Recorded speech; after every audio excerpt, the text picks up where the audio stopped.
নমস্কার। রাজ্যের শিক্ষক কর্মচারীদের কাছে অতীত স্মৃতি খুব গুরুত্বপূর্ণ। আমরা এই অনুষ্ঠান থেকে বলছিলাম রাজ্যের প্রাক্তন মুখ্যমন্ত্রী সুধীররঞ্জন মজুমদার এই রাজ্যের কর্মচারীদের, শিক্ষক কর্মচারী, আধিকারিক সকলের মনে আছেন। সেদিক থেকে এই রাজ্যের বুকে বেশ কয়েকটি বিষয় বোধ হয় খুব গুরুত্বপূর্ণ, এবং এই রাজ্যের শিক্ষক কর্মচারী যারা আছেন তারা সেই সময়ের সেই ঘটনাকে বারংবার উদাহরণ হিসেবে টেনে আনছেন। 1975 সালের লাগাতার ধর্মঘট, কি দিন ছিল সেদিন, কি পরিস্থিতি ছিল সেদিন। এ রাজ্যের যারা শিক্ষক কর্মচারী আন্দোলনের কিংবদন্তি নেতৃত্ব যাদের স্মৃতিতে আজ বহু প্রতিষ্ঠান রয়েছে, বহু ভবন রয়েছে, যে কর্মচারীদের কথাগুলো, শিক্ষক কর্মচারী আধিকারিক অবসরপ্রাপ্তদের কথাগুলো সেদিন জোরালো করেছিলেন, শুধু জোরালোই নয়, রীতিমতো সরকারের ভিতকে নাড়িয়ে দেওয়ার চেষ্টা করেছিলেন, সেদিন সেই কিংবদন্তি শিক্ষক কর্মচারী নেতৃত্বের কথা বোধ হয় এই সময়ে অনেকে মনে রেখেছেন। তাদের অনেকের নাম এই অনুষ্ঠান থেকে নেওয়ার প্রয়োজন বোধ করি না, এই কারণ তারা এমনিতে এই রাজ্যের শিক্ষক কর্মচারী সকলের কাছে শ্রদ্ধেয় এবং গুরুত্বপূর্ণ ব্যক্তিত্ব, যারা এই রাজ্যের শিক্ষক কর্মচারী আন্দোলনে অন্যতম ভূমিকা পালন করে গেছেন। এই রাজ্যের শিক্ষক সমাজ তাদেরকে চিরকাল মনে রাখবে, কারণ তারা কথা বলেছেন শিক্ষক কর্মচারীদের জন্য। তাদের নেতৃত্ব শুধু একটি পোশাকি পরিচয় নয়, তাদের নেতৃত্ব শুধু একটি পদ আগলে থেকে বা একটি চেয়ার টেবিল দখল করে শুধু একটি প্রতিষ্ঠানের পরিচয় বহন করা নয়। তাদের প্রত্যেকের কাছে বোধ হয় খুব গুরুত্বপূর্ণ বিষয় রয়েছে যে হ্যাঁ, চলুন সরকারের কাছে ভালো হব কিংবা খারাপ হব তা বড় কথা নয়। বড় কথা হলো রাজ্যের শিক্ষক কর্মচারী সকলের জন্য কথা বলতে হবে, সকলের হয়ে কথা বলতে হবে, সকলের অধিকার প্রতিষ্ঠা করতে গিয়ে কথা বলতে হবে। সেদিক থেকে আজকের বিষয় নিয়ে আপনারা প্রায় প্রত্যেকে কথা বলবেন। আমাদের প্রত্যেকের কাছে অনুরোধ, কম সময়ের মধ্যে মূল বক্তব্য উপস্থাপন করবেন। শিক্ষক কর্মচারী সকল অংশের মানুষের কাছে যে কয়েকটি বিষয় খুব গুরুত্বপূর্ণ, সেই বিষয়গুলো নিয়ে আলোকপাত করার চেষ্টা করবেন।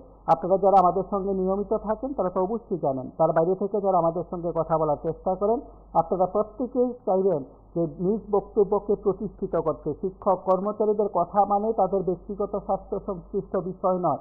মনে রাখবেন, রাজ্যের শিক্ষক কর্মচারীদের কাছে যে অর্থ পৌঁছে যাবে, সেই অর্থ যদি ত্রিপুরার বাজারে খরচ করা হয় তাহলে রাজ্যের অর্থনীতিতে তার প্রভাব ফেলে। যে কোনো ক্ষেত্রে, যে কোনো রাজ্যের ক্ষেত্রে তার আর্থিক বিকাশ তখনই সমৃদ্ধ হয় যখন রাজ্যের মধ্যে রাজ্যের অর্থটা খরচ হয় এবং বলা যেতে পারে আদান প্রদান হয়।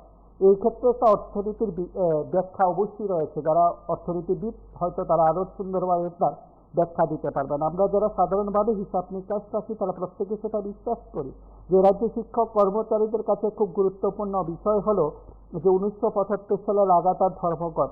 সেদিক থেকে যারা শিক্ষক কর্মচারীদের অধিকার নিয়ে কথা বলেন তারাও সেখানে উদাহরণ হিসাবে টানেন। যতটুকু খবর 1975 সালের 19 মার্চ তা শুরু হয়েছিল, সমাপ্তি হয়েছিল 12 দিনের কাছাকাছি বা 13 দিনের মাথায়।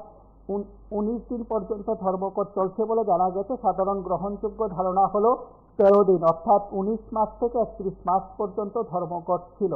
যে প্রেক্ষাপটে ধর্মঘটকে সে সময় জোরালো করা হয়েছিল, বলা হয়েছিল বেতন বৈষম্য দূর করতে হবে। কেন্দ্রীয় কর্মচারী বা পশ্চিমবঙ্গের মতো বড় রাজ্যের কর্মচারীদের তুলনায় ত্রিপুরার সরকারি শিক্ষক কর্মচারীরা অনেক কম বেতন পেতেন ওই সময়। মহার্ঘ ভাতা বা ডিএডিআর ইত্যাদি বিষয়গুলো খুব জোরালো করা হয়েছিল। জীবনে খরচ দ্রুত বাড়ছিল বলে প্রায় সেই সময় মহার্ঘ ভাতা দেওয়ার দাবি জোরালো করেছিলেন। তীব্র অসন্তুষ্ট তৈরি হয়েছিল সেই সময়, রীতিমতো তার প্রভাব ফেলেছিল। চাকরি নিরাপত্তা, পদোন্নতি সমস্যা ছিল, সেই সমস্যার সমাধানের দাবি করা হয়েছিল। সেই বৈষম্য দূর করার ক্ষেত্রে জোরালো দাবি উঠেছিল।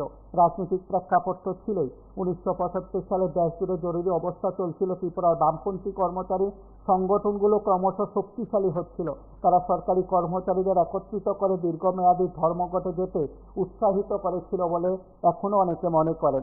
সেদিক থেকে রাজ্য শিক্ষক কর্মচারীদের কাছে সেই দিনগুলো আজও খুব স্মরণীয়। আমি তার রাজনৈতিক ব্যাখ্যা অনেকে অনেক রকমভাবে বলবেন, হয়তো সেদিক থেকে তার ব্যাখ্যায় আমি যাচ্ছি না। আমি এতটুকু বলছি যে এই সময়ের মধ্যে রাজ্যের শিক্ষক কর্মচারীদের কাছে 1975 সাল খুব গুরুত্বপূর্ণ। লাগাতার ধর্মঘট রাজ্যের ইতিহাসে শিক্ষক কর্মচারী আন্দোলনের একটি উজ্জ্বল দৃষ্টান্ত হয়ে এখনো রয়ে গেছে, এখনো আছে। ওই সময় সারা রাজ্য থেকে ভয় উপেক্ষা করে কর্মচারী শিক্ষকদের ঐক্যবদ্ধ দাবি আদায়ের লড়াইয়ে এ রাজ্যের বুকে ইতিহাস হয়ে থাকবে। সেদিনও ছিল, আজও আছে, আগামী দিনও থাকবে।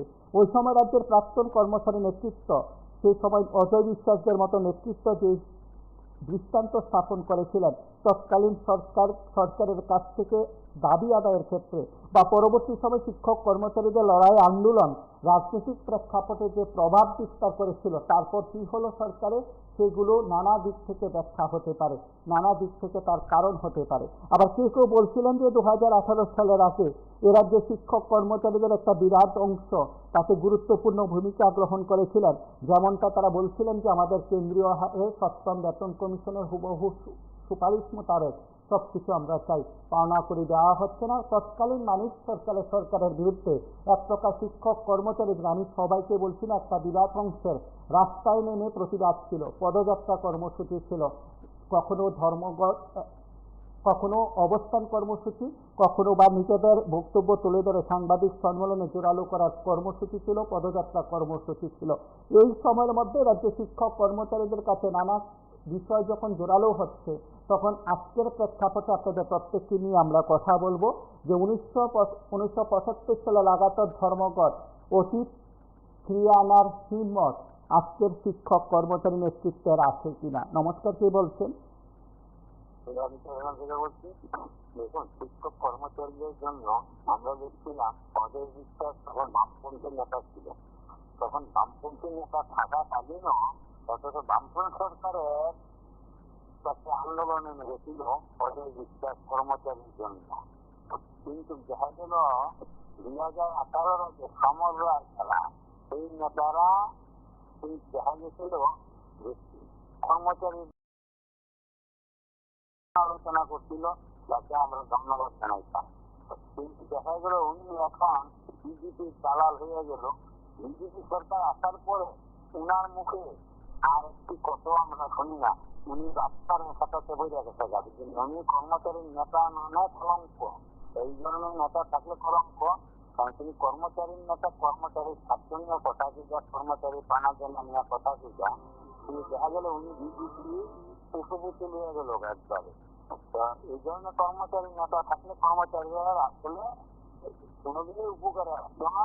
আমরা মনে করি যেই দল সরকারি থাকা যেন কর্মচারী তাদের আন্দোলন যারা করবে, তাদের পানা জানার আন্দোলন করবে, এটা স্বাভাবিক।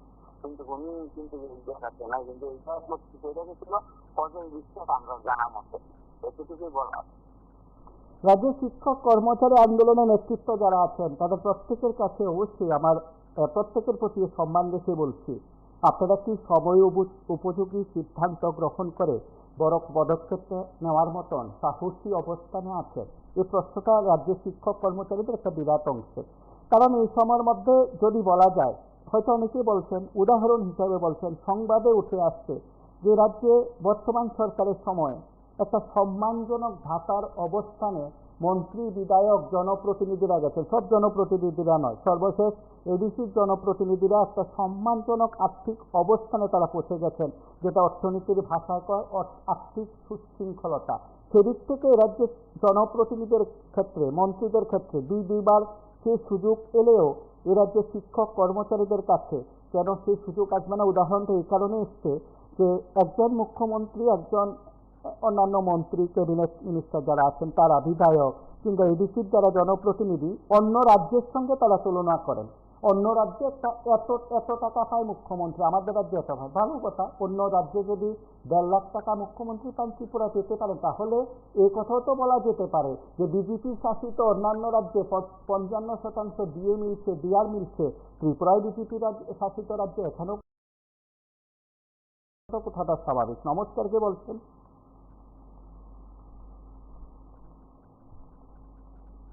নমস্কার, কে বলছেন?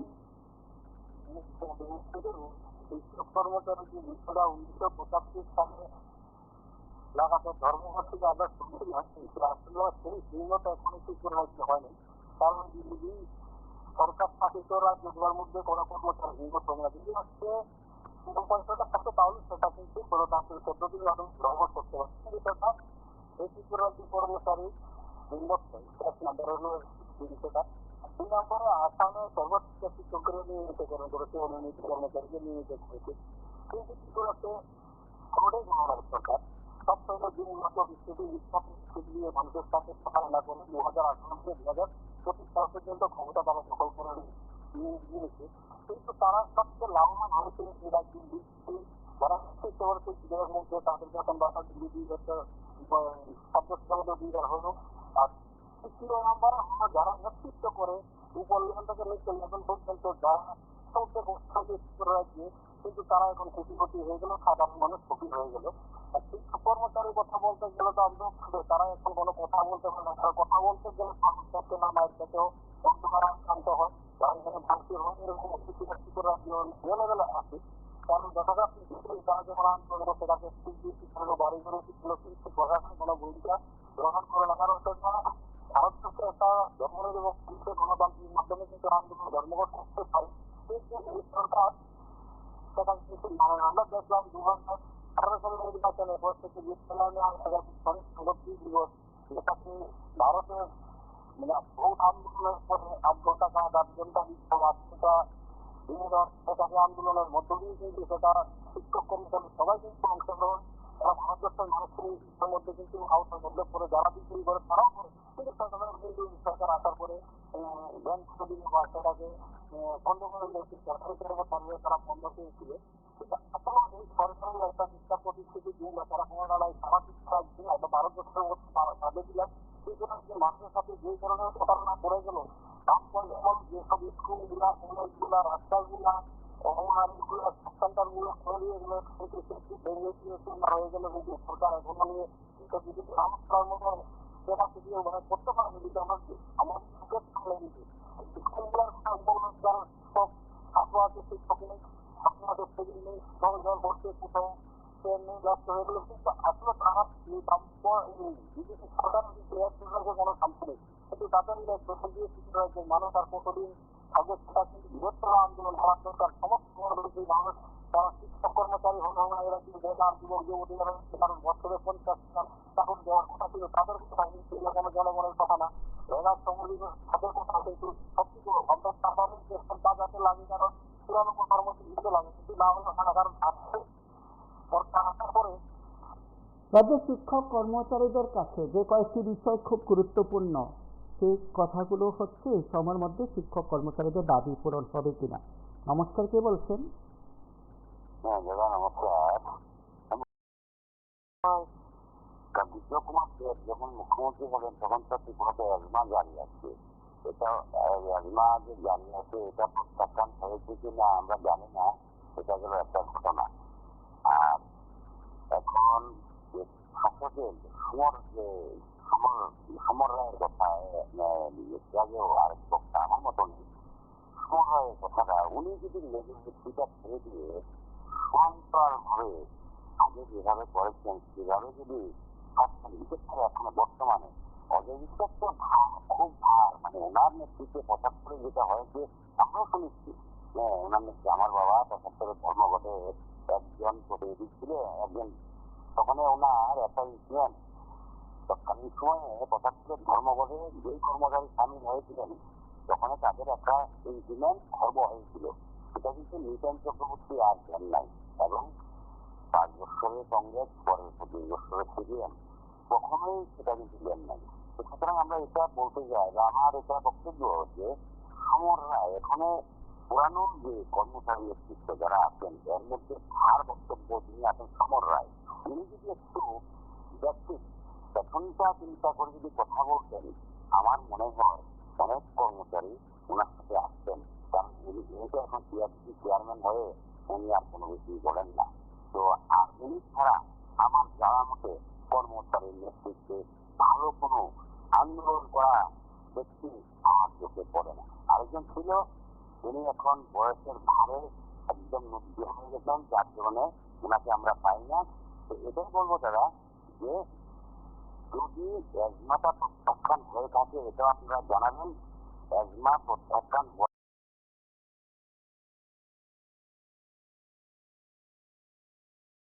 চিন্তাধারা করেন সবাই ওনার সাথে আছে, কারণ উনি ছাড়া আমি আর কাউকে দেখি না, এটাই বলার ছিল।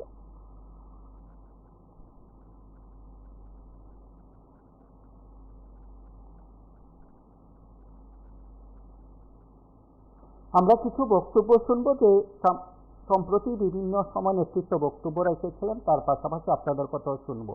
নমস্কার, কে বলছেন?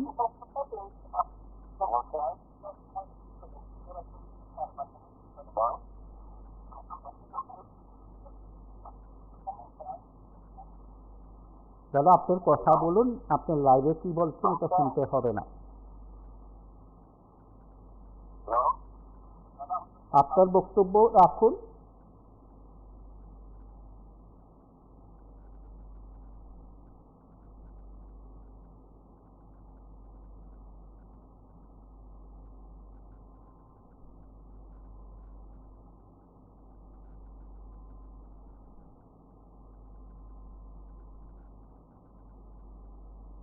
নমস্কার, কে বলছেন? নমস্কার, কথা বলুন।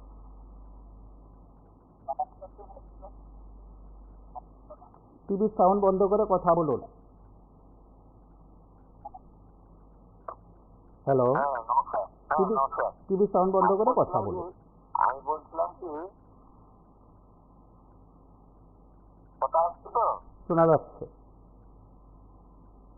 আমি বলছিলাম, আপনি মন্ত্রী একটু ছেড়ে দিয়েছিলেন যে এমএলএদের বেতন ভাতা, কর্মচারীর বেতন ভাতা, ওই জায়গাটা একটু আমার বক্তব্য হচ্ছে পাবলিক রিপ্রেজেন্টেটিভ আর পাবলিক সার্ভেন্ট দুইটার মধ্যে বিরাট তফাৎ। পাবলিক সার্ভেন্ট একজন তার বয়সের 7 বছর যখন সরকারকে, আর রিপ্রেজেন্টেটিভ 5 বছর, অথচ ওনাদের বেতন ভাতা বাড়ানো হয়েছে প্রায় 4 গুণ 5 গুণ। আর সেই দিক দিয়ে উল্টো দিকে পাবলিক যারা সার্ভেন্ট আছে ওনাদের বেতন ভাতা সব দিকে একদম তলানিতে। তো এই ধরনের যে ইয়েগুলো দূর বৈষম্যগুলো তো কবে কমাতে হবে, এই আমার।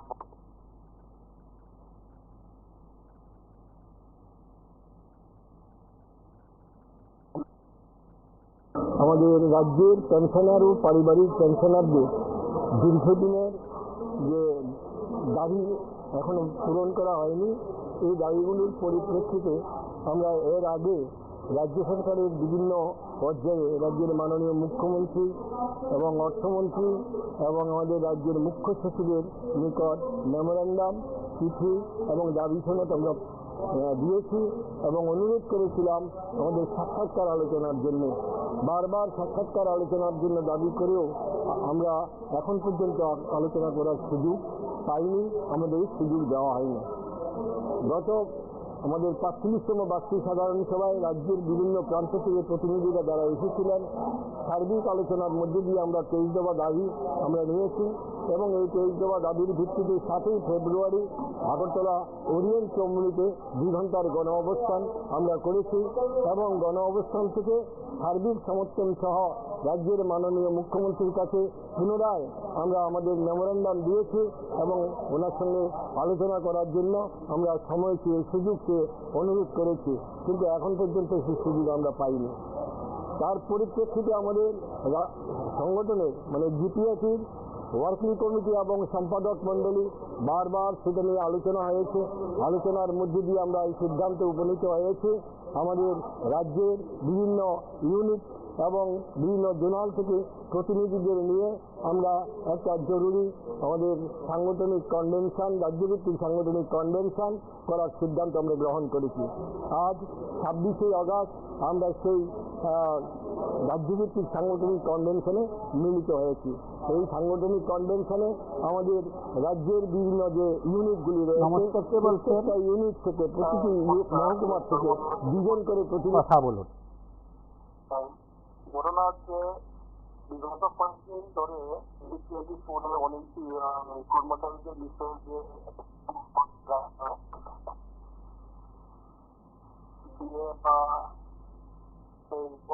কমিশন নিয়ে সেই জায়গায়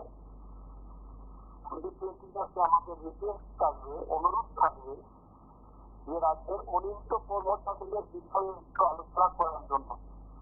রাজ্যের অনিয়মিত কর্মচারীদের বিগত নিয়মিত কর্মচারীদের কথা ছিল বর্তমান সরকার প্রতিষ্ঠিত হবার পর 2018 সালে 31শে জুলাই সেটা বন্ধ করে দিয়েছে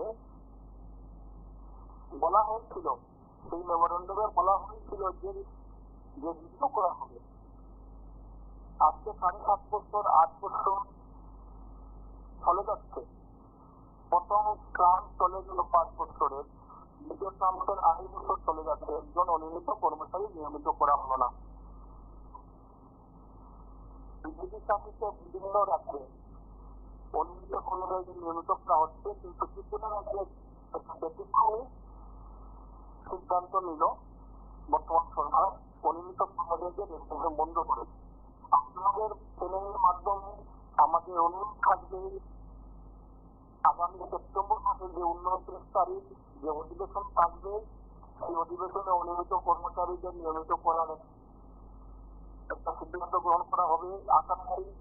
এবং বর্তমান মুখ্যমন্ত্রী উনি বলে থাকেন যে সবকা সাথ সবকা বিশ্বাস, যে ভারতবর্ষের প্রধানমন্ত্রী স্বপ্ন দেখছেন গরিব সমাজ, তাহলে এই রাজ্যের অনিয়মিত কর্মচারী কেন বঞ্চিত? এই রাজ্যের অনিয়মিত কর্মচারী তাদের প্রতিনিধি নাগরিক।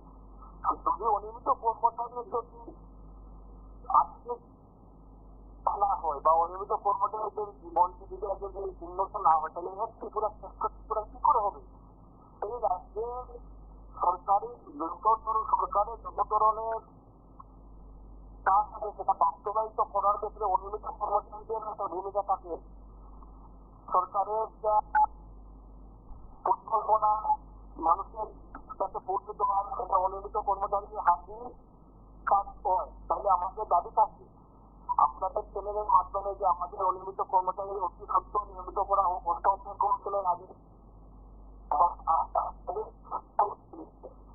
আপনি যদি পারেন তাহলে আমাদের অনিয়মিত কর্মচারীদের জন্য একদিন একটা আলোচনা রাখেন আপনাদের চ্যানেলের মাধ্যমে। বিশেষ করে আপনার কাছে অনুরোধ যে আপনি একদিন অনিয়মিত কর্মচারী রাখবেন। আপনার ছেলে আশাবাদী। আপনাকে অসংখ্য ধন্যবাদ। শুভরাত্রি, নমস্কার।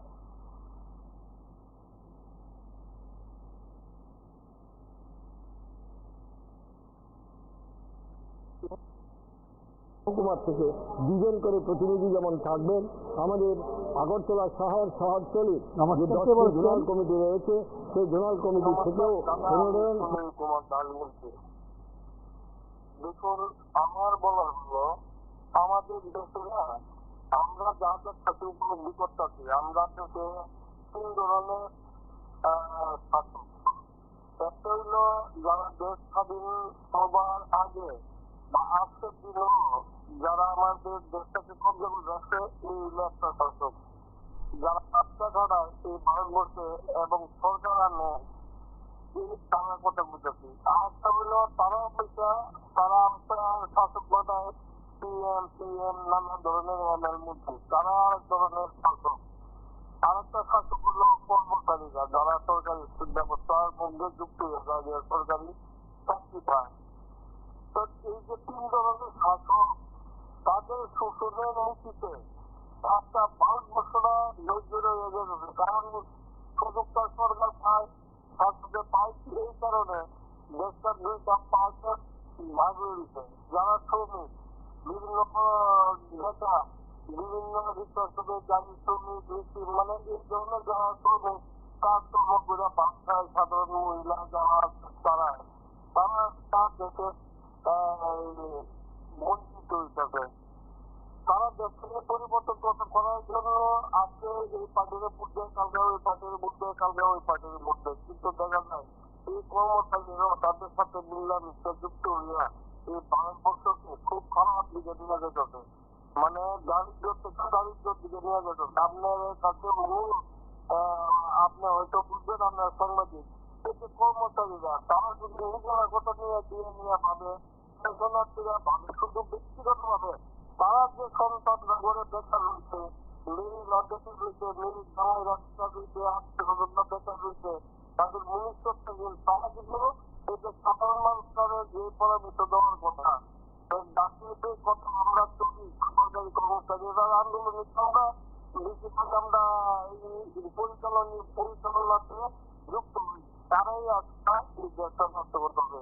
তারা তাদের আত্মীয় স্বজন নিয়ে চলে ঘটনা। আমি দিয়ে তুমি কি করবা? দেশের ভারতবর্ষের যে একটা শাসক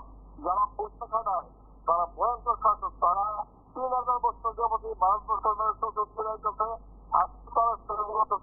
সব দিকে আপনার যেখানে যাবে যেখানে তারা আছে, আপনি অফিসে যান তারাও পাইবেন, মিলিটারিতে যান তারাও পাইবেন, রাজনীতিতে যান তারাও পাইবেন, পেট্রোল যান তারাও পাইবেন, বেসরকারিতে যান তারাও পাইবেন।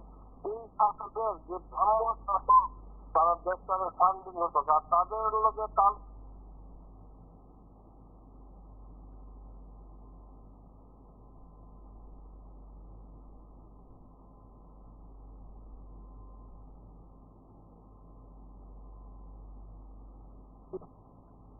সেই জোনাল কমিটি থেকেও 15 জন করে। তাই আমরা আমাদের এই নমস্কার, কে বলছেন? সবার সঙ্গে আলাপ আলোচনার পরে সবাই দাদা আপনার কথা শোনা যাচ্ছে। 1975-এ যে আন্দোলনটা আপনারা বলেছেন, তখনকার সময়ে যে আন্দোলন করছিল, আন্দোলনের ফসল ঘুরিয়ে আনতে পারবে না।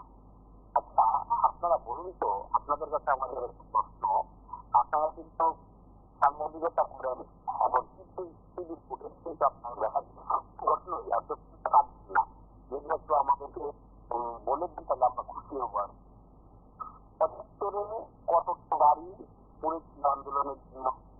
এখন আন্দোলন করতে সময় কোন আন্দোলনটার মধ্যে কমিটি লাঠিচার্জ আরম্ভ করে ওপেন পার্টিগুলোকে হামলা না চালালো।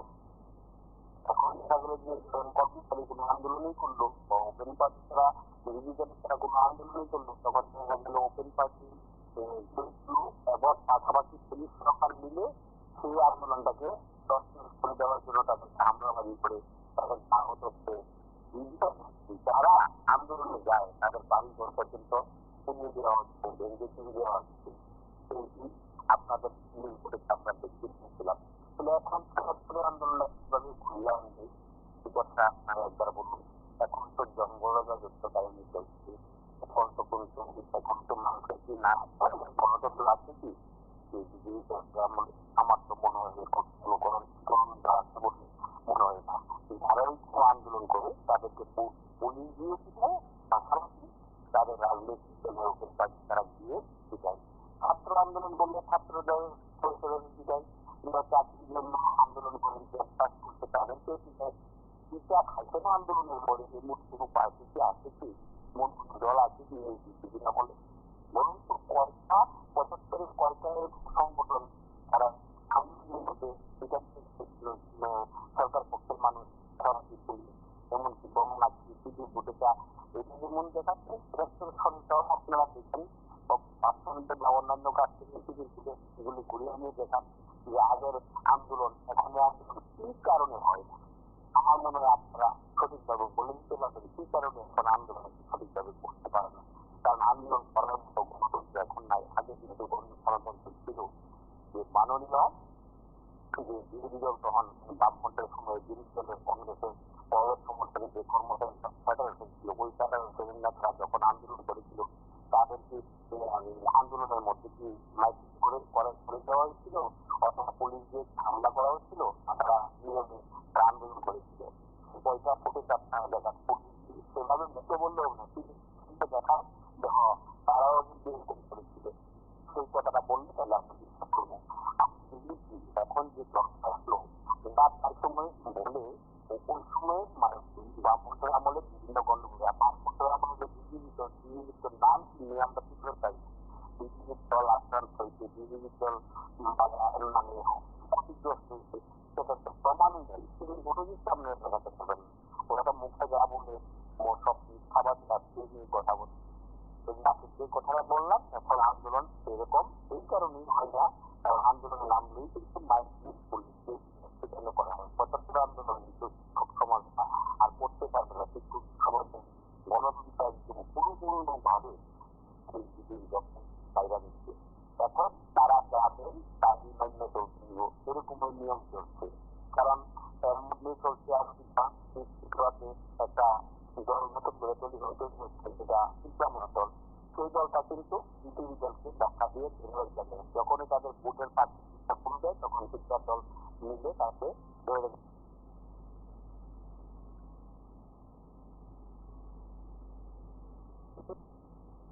আলাপ আলোচনার পরে সবারই সিদ্ধান্ত নিয়ে আগামী দিনে আমাদের এই দাবি পূরণ করার জন্য আমরা লড়াইয়ের জন্য প্রস্তুতি নেব।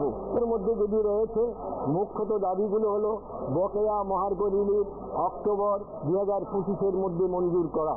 এবার হলো আমরা এই যে আমাদের 22% এখন পর্যন্ত মহার্ঘ রিলিফ বাকি রয়েছে, আমাদের সামনে যে মানে তথ্য কমিশন, এই কমিশন যে হয়েছে সেই কমিশন চালু হওয়ার আগেই আমাদের এই 2025 সালের মধ্যে অক্টোবর মাসের মধ্যে যদি আমাদের লাইভে আছেন, কথা শোনা যাচ্ছে। আগে যে অনুষ্ঠানে যদি একটা অনুষ্ঠান যে লাইভ অনুষ্ঠান তার জন্য কথা বলবো। লাইভে আছেন আপনি, কথা শোনা যাচ্ছে।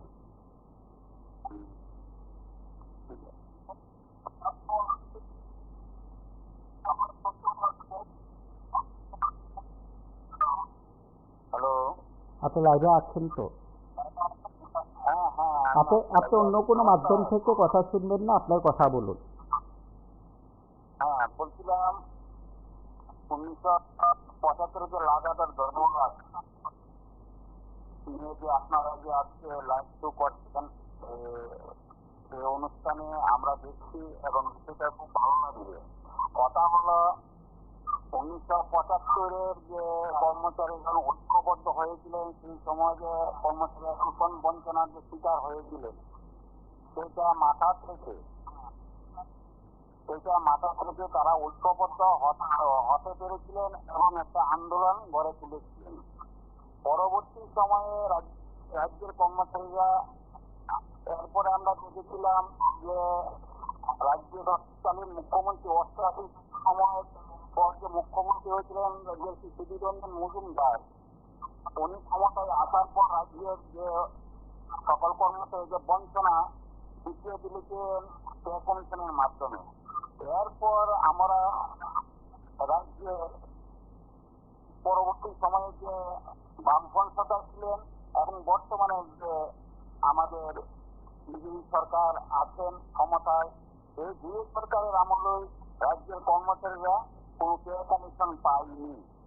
ফলে রাজ্যের কর্মচারীরা বিশাল ক্ষতির সম্মুখীন হয়েছেন এবং যদি আগামী দিনে যদি পে কমিশন না পান তাহলে আরো ক্ষতির সম্মুখীন তারা হবেন।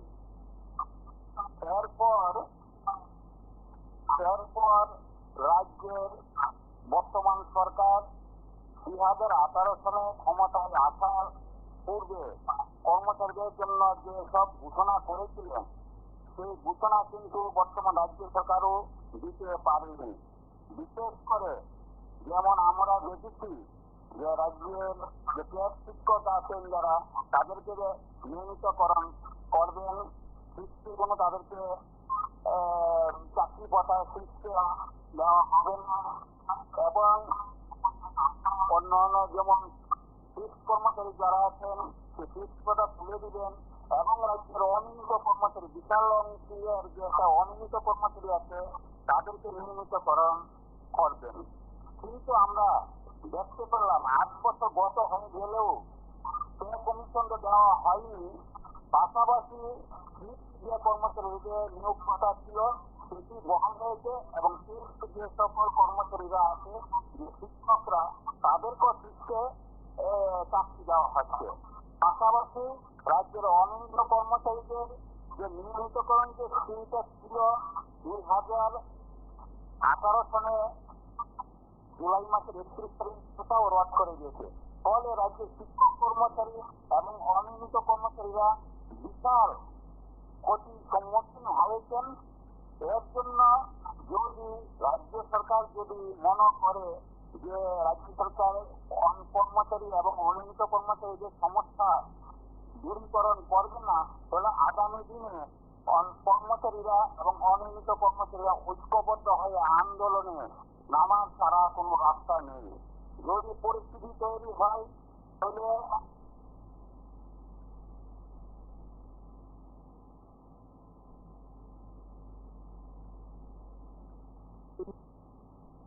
মাসের মধ্যে যদি আমাদের এই বকেয়া মহার্ঘ রিলিফ দেওয়া না হয়, মঞ্জুর করা না হয়, তাহলে ত্রিপুরা রাজ্যের শিক্ষক, কর্মচারী, পেনশনার এবং পারিবারিক পেনশনার তারা চিরতরে এই বকেয়া মহার্ঘ রিলিফ হারাবেন। সেগুলি পাওয়ার কোনো অধিকার তাদের থাকবে না।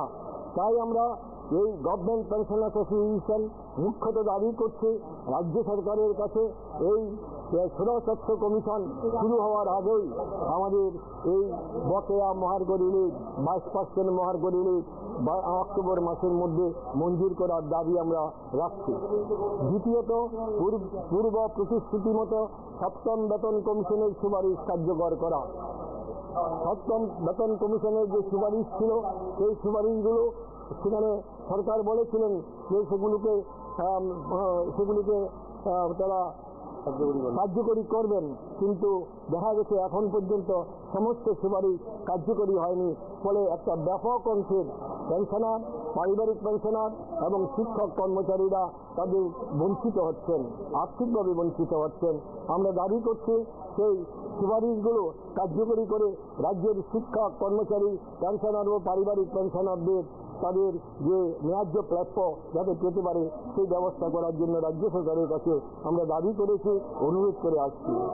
ন্যূনতম পেনশন মাসিক 9,000 টাকা চালু করা। আমাদের রাজ্যে পেনশনার, পারিবারিক পেনশনাররা মাত্র 8,000 ন্যূনতম পেনশন পান, কিন্তু কেন্দ্রীয় সরকারের পেনশনার যারা ন্যূনতম 9,000 টাকা করা হয়। কাজেই আমাদের দাবি যে আমাদের রাজ্যের পেনশনার ও পারিবারিক পেনশনারদেরও 9,000 টাকা করে সেখানে ন্যূনতম পেনশন মঞ্জুর করার জন্য, এটা দীর্ঘদিনের দাবি, এটা অতি সত্বর পূরণ করার জন্য আমরা দাবি রাখছি। মাসিক চিকিৎসা ভাতা ন্যূনতম 2,000 টাকা করা। এখন আমরা মাসিক চিকিৎসা বেতন কমিশনের দাবি আমরা আগেও করেছি। এখন এটা কেন্দ্রীয় সরকার এবং রাজ্য সরকারের বিষয়। আমরা গত পে কমিশনে দেখেছি যে কেন্দ্রীয় সরকারের যে বেতনক্রম, সেই বেতনক্রম আমাদের রাজ্য সরকারের কর্মচারী, শিক্ষক এবং পেনশনার ও পারিবারিক পেনশনারদের উপর প্রয়োগ করা হয়েছে। আমরাও চাই যে একটা ন্যায্য পে কমিশন, অষ্টম পে কমিশন তার দ্রব্যমূল্য বৃদ্ধির সমস্ত বিষয় বিবেচনার মধ্যে দিয়ে আমাদের কেন্দ্রীয় সরকারের শিক্ষক কর্মচারীদের ন্যায় আমাদের রাজ্য এবং আমাদের রাজ্যের পেনশনের ও পারিবারিক পেনশনারদের পেনশনের ব্যবস্থা করার দাবি আমাদের সেখানে রয়েছে। আমরা তো যেহেতু আমরা এই রাজ্যের মানুষ, রাজ্য সরকার রয়েছে, রাজ্য সরকারের উপরেই আমাদের ভরসা নিশ্চিতই রয়েছে। আমরা আশাবাদী যাতে রাজ্য সরকার বিবেচনা করেন, গুরুত্ব দেন। তবে এটা ঠিক যে আমরা বহুবার এই বিষয়গুলো রাজ্যের মাননীয় মুখ্যমন্ত্রীর কাছে মেমোরান্ডাম দিয়েছি, আলোচনা করার সুযোগ চেয়েছি, সুযোগ পাইনি। রাজ্যের মুখ্য সচিবের কাছে আলোচনা চেয়েছি এবং ওনার কাছে দেখা করতে চেয়েছি, সুযোগ দেওয়া হয়নি। মেমোরান্ডামের মাধ্যমে ওনার কাছে সমস্ত বিবরণ সেখানে তুলে দেওয়া হয়েছে। দুঃখের এবং পরিতাপের বিষয়, এই রাজ্যকে যারা গড়ে তুলেছে, যে শিক্ষক, কর্মচারী যারা আজকে পেনশনে এসেছেন, পারিবারিক পেনশনার যারা, তাদের জন্য এই রাজ্য সরকারের সেখানে কথা বলার জন্য সামান্যতম সুযোগ, সামান্যতম সময় দিতে পারছেন না। এটাই হলো আমাদের পরিতাপের বিষয়। আমরা মনে করছি এই রাজ্য সরকার পেনশনার ও পারিবারিক পেনশনারদের এই ন্যায্য দাবির যে আন্দোলন, এই ন্যায্য দাবির যে যারা বক্তব্য, সেটাকে উপেক্ষা করে তাদেরকে বঞ্চিত করা হচ্ছে, এটাই হলো আমাদের ধারণা। কিন্তু আমরা আশাবাদী আমাদের রাজ্য সরকার নিশ্চিতভাবে এই রাজ্যের মানুষ, এই রাজ্যের পেনশনার ও পারিবারিক পেনশনারদের বিষয় নিয়ে ভাববেন। হ্যাঁ, 8 দফা দাবির জন্য আজকে আলোচনা হবে। আমরা একটা মুভমেন্ট প্রোগ্রাম নেওয়ার চিন্তা ভাবনা করব এবং মুভমেন্ট নেওয়ার জন্য আমরা যদি সিদ্ধান্ত গৃহীত হয়, আমরা প্রস্তাবিত সিদ্ধান্ত, আমরা এই দাবিগুলোর পরিপ্রেক্ষিতে আমরা রাজ্যের আগরতলা থেকে শুরু করে সারা রাজ্যের একই দিনে আমরা একটা মুভমেন্ট প্রোগ্রাম করব। পথসভা, বিক্ষোভ এবং আমাদের পোস্টারিং এবং লিফলেট, আমাদের দাবিগুলো এই লিফলেটের মাধ্যমে সাধারণ পেনশনার ও পারিবারিক পেনশনারদের কাছে আমরা আমাদের সাংগঠনিক পদ্ধতিতে আমরা পৌঁছিয়ে দেব। এই সিদ্ধান্ত আমরা এই ভাবনা নিয়ে চলছি এবং আগামী দিনে যদি এই 8 দফা দাবি এর মধ্যেও যদি পূরণ না হয়, কথা বলার সুযোগ দেওয়া না হয়, নিশ্চিতভাবে সংগঠন বসে থাকবে না। সংগঠন আবারও আলোচনার ক্রমে সেখানে আরও ব্যাপক এবং বর্ধিত আন্দোলনের কর্মসূচি নিতে আমরা চেষ্টা করব। আমার নাম বাদল বৈদ্য, গভর্নমেন্ট পেনশন অ্যাসোসিয়েশন ত্রিপুরার সাধারণ সম্পাদক। এই দিয়ে 500 টাকা দিয়ে হয় না। আমরা বলেছি কমপক্ষে আমাদের সেখানে পেনশনারদের পারিবারিক পেনশনারদের 2,000 টাকা করে মাসিক চিকিৎসা ভাতা দিতে হবে। উৎসবের অনুদান আরও বৃদ্ধি করতে হবে, কারণ জিনিসের দাম বাড়ছে। কারণ উৎসবের যে অনুদান দেওয়া হয় এগুলো আছে উৎসবের যে বিভিন্ন বিষয়গুলো আমরা করে নিতে পারি না, সেই জন্য আমরা উৎসবের অনুদান আরও বাড়ানোর জন্য অনুরোধ রাখছি। বিদ্যুতের অতিরিক্ত মাসুল ও স্মার্ট মিটার সহ জলকর, সিএনজি বর্ধিত মাসুল এবং দুধের দাম বৃদ্ধি প্রত্যাহার করতে হবে। আজকে এই দাবিটা আজকে সারা রাজ্যের সাধারণ মানুষের যেমন দাবি, আমাদের রাজ্যের শিক্ষক কর্মচারীদের যেমন দাবি, আমাদের দাবি। কারণ এই যে বিদ্যুতের মাসুল বৃদ্ধি, স্মার্ট মিটার এবং জলের কর এবং সিএনজি বর্ধিত মাসুল এবং দুর্নীতির দোষ, এটা নিত্য প্রয়োজনীয় মানুষের প্রতিটা দিন, প্রতিটা মানুষ, প্রতিটা পেনশনার, পারিবারিক পেনশনার, শিক্ষক কর্মচারী ঘর থেকে বের হলে এই যে আঘাত তাদের উপর পড়ে, এই বৃদ্ধিজনিত আঘাত তাদের উপর পড়ে। আমরা এটা মেনে নিতে পারছি না। আমরা এই যে বর্ধিত মাসুল অবিলম্বে সেখানে প্রত্যাহার করার দাবি আমরা রাখছি। মহামান্য শিক্ষক আদালতের রায় অনুযায়ী 10 বছর 8 মাসের অতিক্রান্ত হওয়ার মধ্যেই কমিউনিকেশন রেস্টোর করা, এটা একটা অত্যন্ত গুরুত্বপূর্ণ দাবি। এটা আমরা মাননীয় সুপ্রিম কোর্টের রায় অনুযায়ী আমাদের রাজ্য, আমাদের যারা পেনশনার তাদেরকে এই কমিউনিকেশনের বিষয়টা একটা রেখে যাচ্ছে।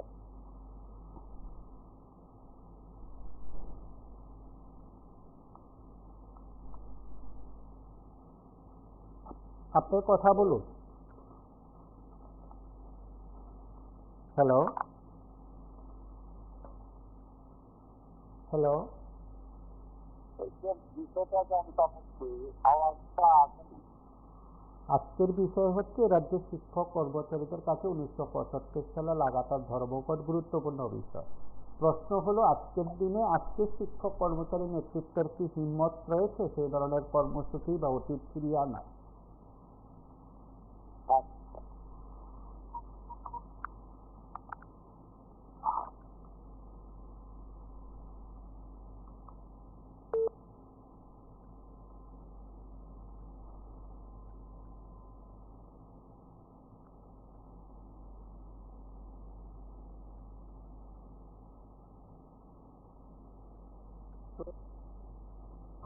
কমিউনিকেশনের সুযোগটা দিতে হবে। দ্রব্যমূল্য বৃদ্ধি রোধ, রেশনের দোকানের মাধ্যমে নিত্য প্রয়োজনীয় দ্রব্য সরবরাহ নিশ্চিত করা এবং 20 বছর চাকরি করে পুরো পেনশন বঞ্চিত, পুরো পেনশন দেওয়া হচ্ছে না। মাননীয় উচ্চ আদালতের রায় অনুসারে তাদেরকে সেই পেনশন দেওয়ার ব্যবস্থা অবিলম্বে করতে হবে। পেনশনার ও পারিবারিক পেনশনারদের 1975 আমিও মহাকরণের কর্মচারী ছিলাম। তার আগে অনেক আন্দোলন হয়েছে, ছোট ছোট প্যান্ট ফ্লাইট থেকে শুরু করে অনেক কিছু। আর 13 দিনে ধর্মঘট, কর্মচারীরা বহু অত্যাচারিত হয়েছেন। সরকারের পক্ষ থেকে অনেক অত্যাচার করা হয়েছে, সাসপেন্ড করা হয়েছে, হয়েছেন। তারপরও কর্মচারীদের নেতৃত্ব, আমি বলবো, জানি না অজয় বাবু আছেন কিনা, অজয় বিশ্বাসের নেতৃত্বে কর্মচারী বিশাল আন্দোলন। আন্দোলন আমার মনে হয় ভারতবর্ষে আর কোথাও ত্রিপুরা হয়েছে, আর হবে না। কারণ এখন কর্মচারী নেতৃত্বে যারা আছেন, যেই দলেরই বলেন, ডান বলেন বাম বলেন, তারা সামান্য স্বার্থ সামান্য নিজে স্বার্থ খুলে বৃহৎ কর্মচারীর স্বার্থ ভুলে যায়। যেমন টিআরটিসিতে একজন আছেন কর্মচারী, তার নাম বলছি না, উনি এখন সরকারি একটা পদ পেয়েছেন, পেনশনের পদ পেয়েছেন, উনি একদম চিন্তা। কোথায় সপ্তম পে কমিশন, কোথায় দিয়ে কোনো আলোচনা নেই। কর্মচারী কিন্তু একদম ওই ছাগলের 3 বাচ্চার মতো লাফাচ্ছে। সেভাবে কর্মচারীরা ওই প্রভুভক্ত হনুমান হয়েই থাকতে হবে। এখন যা চলছে, যদিও গত দিন আমি ব্যাপারে দেখেছি একজন বিখ্যাত বিচারপতি, প্রাক্তন বিচারপতি বলেছেন পেনশন থেকে শুরু করে এগুলি কারণ দয়ার জিনিস নয়, আমাদের অধিকার, পাওয়ার অধিকার। সেভাবে কর্মচারী কিন্তু আন্দোলন শেষ। এটাই আমার বক্তব্য। নমস্কার। অথবা রাজ্যের শিক্ষক কর্মচারীদের কাছে আরো অনেকগুলো বিষয় যখন সামনে আসবে তখন অতীতের অনেক ঘটনা আসবে। এটাও স্বীকার করতে হবে প্রায় প্রত্যেক কর্মচারীদেরকে, আজকের কর্মচারীদেরকে বা নেতৃত্বদেরকে, যারা বলছিলেন যে একদা যারা অধিকার আদায়ের জন্য লড়াই করেছিলেন, দৃষ্টান্ত স্থাপন করেছিলেন, কখনো শিক্ষা ক্ষেত্রে নৈরাজ্যের বিরুদ্ধে কোট নৈরাজ্যের বিরুদ্ধে লড়াই করেছিলেন, কেউ অধিকার প্রতিষ্ঠিত করার কথা বলছিলেন। শিক্ষা ক্ষেত্রে যাদের ভূমিকা রয়েছে বিভিন্ন ক্ষেত্রে, তারা অনেকে তার পেশাগত অধিকারের কথা বলছিলেন, যে অর্জিত অধিকারের কথা বলছিলেন, অন্য রাজ্যের সঙ্গে তুলনা করে রাজ্য শিক্ষক কর্মচারী অবসরপ্রাপ্ত আধিকারিকদের কথা বলছিলেন। সর্বক্ষেত্রে বোধ হয় এ রাজ্যের শিক্ষক কর্মচারী আধিকারিকরা সেই অর্থে সন্তুষ্ট নন। সেখানে জনপ্রতিনিধিরা বলছেন অন্য রাজ্যের তুলনায় তারা কম পাচ্ছেন বলে তারা নিজেরাই সেখানে বাড়িয়ে নিচ্ছেন 7.5 বছরে 2 বার। এ রাজ্যের শিক্ষক কর্মচারীদের কাছে 8ম বেতন কমিশন হোক কিংবা 16 অর্থ কমিশনের আগে 15 অর্থ কমিশনের শেষ মেয়াদ, যেখানে গ্রামীণ অর্থনীতির বিকাশে রাজ্যের মুখ্যমন্ত্রীর সর্বশেষ বার্তা রয়েছে, গত 2 দিন ধরে সেই বার্তা ছড়িয়ে দেওয়ার চেষ্টা হচ্ছে। সেদিক থেকে 15 অর্থ কমিশনের একেবারে মেয়াদকালের শেষ দিকে 2025-26 অর্থবর্ষের এই মেয়াদকালে 16 অর্থ কমিশন শুরুর আগে এ রাজ্যের পাওনাকরী যারা আছেন, পাওনাদার যারা আছেন, অধিকারের কথা যারা বলছেন, কমিটেড এক্সপেন্ডিচারের কথা যারা বলছেন, তাদের টাকা দিলেই এই রাজ্যের সরকারের যে টাকা চাওয়া হবে 16 অর্থ কমিশনের কাছে, সে টাকা কমিটেড করা হবে। সেটা অর্থনীতির ভাষায়, অর্থ দপ্তরের ভাষায়, রাজ্যের শিক্ষক কর্মচারীদের ভাষা, সেই ভাষা বুঝবে কে। আজ এ পর্যন্তই। নমস্কার, শুভরাত্রি।